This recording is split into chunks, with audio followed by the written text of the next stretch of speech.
Fam what's up. सो आज हम अपनी प्रोटीन कुकी खाते हुए as a pre workout meal ritual बन चुका है मेरा।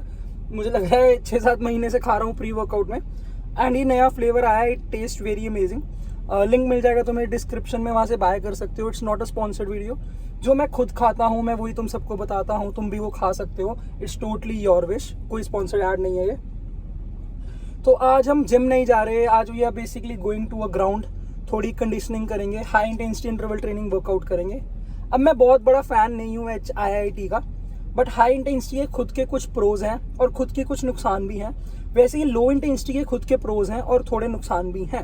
अब high intensity interval training basically छोटे टाइम में, कम टाइम में तुम ज़्यादा कैलोरीज बर्न कर सकते हो, इसका ये फ़ायदा है। इसका नुकसान ये है कि रिकवरी बहुत लेट होती है। जब तुम हाई इंटेंसिटी इंटरवल ट्रेनिंग करके आए हो, it might take up to like 2 और 3 days to recover depending on individual to individual.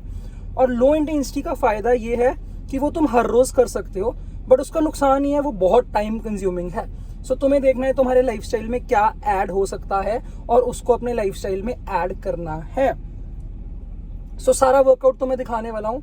अब बेसिकली फैट लॉस वर्कआउट नाम की कोई चीज़ नहीं होती, बट येस, अगर तुम इस वर्कआउट को एक गुड कैलोरी डेफिसिट डाइट के साथ, जिसमें तुम्हारा प्रोटीन अच्छा खासा हो, फाइबर अच्छा खासा हो, विटामिन एंड मिनरल्स पूरे मिल रहे हो, बैलेंस डाइट के साथ और डेफिसिट के साथ कंबाइन करोगे, तो yes you can lose good amount of fat. क्योंकि जो आज हम वर्कआउट करने वाले हैं ये बहुत ज़्यादा हाई कैलोरी बर्निंग वर्कआउट रहने वाला है। So let's just finish our cookie and let's start our grind.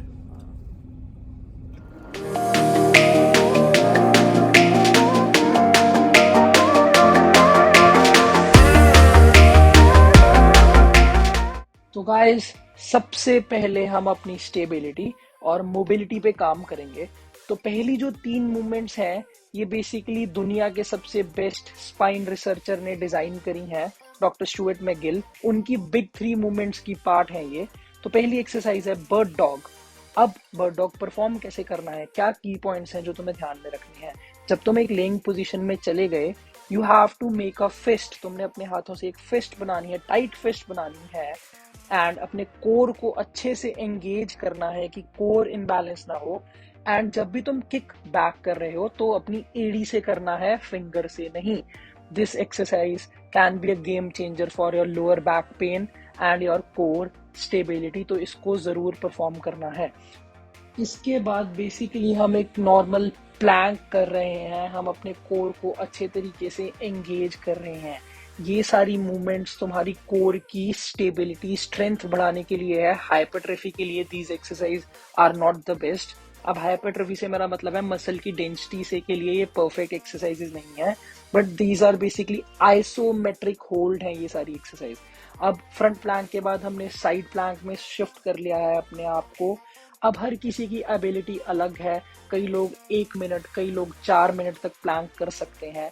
तुमने देखना है कि तुम कितनी देर के लिए प्लैंक कर सकते हो। These exercises have done wonders in my life. Trust me, मेरी लोअर बैक पेन थी, मेरे हिप में प्रॉब्लम थी, सब कुछ चली गई just by performing these movements and some exercises जो मैंने इसके साथ ऐड ऑन करी, एंड इट वर्कड वंडर्स। अब इसकी जो थर्ड मूवमेंट है बेसिकली वो एक क्रंच टाइप मूवमेंट है, पर इसमें मैं अपनी सिर्फ अपर बैक की मूवमेंट कर रहा हूँ। और जब भी मैं ऊपर आ रहा हूँ आई एम एक्सहेलिंग, सारी पेट की हवा बाहर निकली हुई है, एंड मैं अपने एब्स को फील कर पा रहा हूँ, अपने कोर को फील कर पा रहा हूँ। अब इसमें तुम एक चीज ध्यान से देखो कि मेरी एक लेग स्ट्रेट है और मेरी एक लेग बेसिकली बेंड है। इसके पीछे क्या रीजन है? सो इसके पीछे एक ही रीजन है, दैट इज योर पेल्विस की स्टेबिलिटी। बहुत लोगों का पेल्विस इनबैलेंस होता है, टेढ़ा होता है, कईयों का फ्रंट में मुड़ा होता है। सो उसके लिए ये बेस्ट है। तुम्हें अपने कोर को स्ट्रॉन्ग करना है। अगर तुम्हारे हिप में या तुम्हारी बैक में पेन है, कोर स्टेबिलिटी की गेम स्ट्रॉन्ग करनी है। ये 3 मूवमेंट्स जरूर करनी ही करनी है। इसके बाद हम परफॉर्म करने वाले हैं फायर हाइड्रेंट्स। अब फायर हाइड्रेंट्स तुम्हारे हिप के लिए और तुम्हारी ग्रोइन के लिए बहुत बहुत बहुत ही ज़्यादा बढ़िया एक्सरसाइज है। हमने बोथ साइड करनी है, पहले लेफ्ट फिर राइट। यू कैन डू पहले राइट फिर लेफ्ट, तुम्हारी इच्छा है, कोई दिक्कत की बात नहीं है। फायर हाइड्रेंट्स के अच्छे खासे रेप्स परफॉर्म करने हैं। इतना ध्यान रखो, हमने मसल को इतना एक्टिवेट करना है, हमने मसल को बताना है, तैयार करना है कि तेरा यूज होने वाला है, पर हमने मसल को बर्न नहीं करना। एंड इसके बाद हम एक चाइल्ड पोज कर रहे हैं। अगर तुम्हारे हिप इनएक्टिव है, तुम्हारी लोअर बैक इनएक्टिव है, या तुम बेसिकली स्क्वाट नहीं कर पाते, इस मूवमेंट को अपने प्री स्क्वाट रिचुअल में ऐड कर लो एंड तुम बहुत अच्छी मोबिलिटी पे काम कर पाओगे। उसके बाद some stretches for my hip and my QL. मेरे हिप में एक इंजरी है, अगर तुम्हें पता है, अगर तुमने मेरा पिछला व्लॉग देखा है, नहीं देखा तो ऊपर लिंक आ रहा होगा, प्लीज उसको देखो। एंड उसके बाद हम डायरेक्टली वर्कआउट पे चलते हैं। सो सबसे पहले हम बट किक्स कर रहे हैं।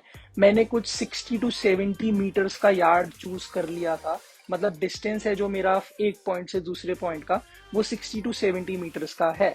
और मैं ग्लूट को किक कर रहा हूँ, मतलब अपनी एडी से अपने ग्लूट को किक कर रहा हूँ।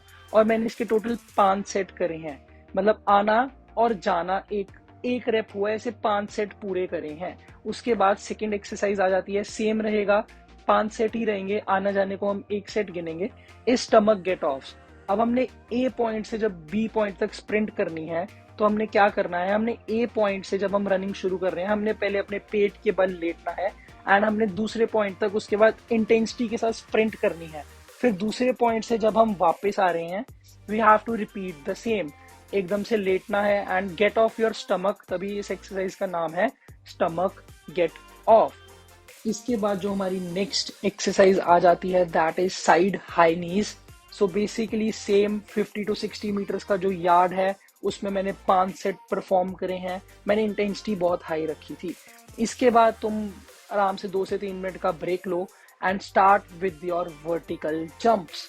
अब ध्यान रखो, ये जो वर्टिकल जंप्स हैं, ये तभी करना अगर तुम्हें लगता है कि यस, तुम्हारी नीज या तुम्हारे लिगामेंट्स तुम्हारी बॉडी का लोड उठा सकते हैं। मैंने ये 1-2 साल बिल्कुल नहीं करी जब मैं बहुत ओवरवेट था, पर यस, अब मेरी नीज में इतनी स्ट्रेंथ है कि मेरे लिगामेंट्स इतने स्ट्रांग हो चुके हैं कि वो मेरी बॉडी की झटकों को, जंप्स को उठा सकते हैं। So vertical jumps are a very good exercise, high burning calorie है ये। एंड इसके बाद बर्पीज करने हैं। वर्टिकल जंप्स के अराउंड हमने 50-60 जंप्स लगाई थी 2 सेट्स, एंड उसके बाद हमने बर्पीज लगाए हैं अराउंड 50 के 2 से 3 सेट्स। एंड इसके बाद हमने बहुत ही कूल डाउन किया है अपने आप को with some point to point running. अब पॉइंट टू पॉइंट रनिंग क्या होती है कि हमने 3 डिस्टेंसेस चूज कर लिए ए पॉइंट से, और हम वहां पहले ए से बी तक गए, फिर बी से वापस ए तक आए, फिर ए से सी तक गए, सी से वापस ए तक आए, ए से डी तक गए और डी से वापस ए तक आए। सो हमने पॉइंट टू पॉइंट रनिंग करी। इसकी इंटेंसिटी बहुत ही ज्यादा लो थी, अराउंड 100 मीटर्स का डिस्टेंस था। So guys, done with the workout. जो चीज़ें तुम्हें ध्यान में रखनी है ये वर्कआउट करते हुए, अगर तो तुम्हें पता है तुम्हारा बॉडी फैट बहुत ज़्यादा है, तुम्हारे जॉइंट्स तुम्हारी बॉडी का लोड नहीं उठा सक पाएंगे, यू विल गेट इंजर्ड, तुम्हें पता है, डोंट परफॉर्म दिस वर्कआउट। धीरे धीरे स्टेमिना बनाना है, स्टार्ट वॉकिंग डेली, वॉकिंग को बढ़ाओ, धीरे धीरे एक्सरसाइज पे आओ। सो स्लोली एंड स्लोली हमें ऊपर जाना है। हम डायरेक्ट ग्रेजुएशन नहीं करते, हम फर्स्ट क्लास से पढ़ना शुरू होते हैं, फिर उसका 6th फिर 10th ऐसे ऐसे करके सीढ़ियाँ चढ़ते हैं। वैसे ही वर्कआउट भी सेम है। सो ये बहुत एडवांस वर्कआउट नहीं था, बहुत बिगनर वर्कआउट नहीं था, इट्स इंटरमीडिएट लेवल। सो तुम ये परफॉर्म कर सकते हो if your body is this much mobility है, जॉइंट्स इतना लोड उठा सकते हैं तभी। So do try this workout and let me know कैसा लगा। Until that, signing off. See you in the next video.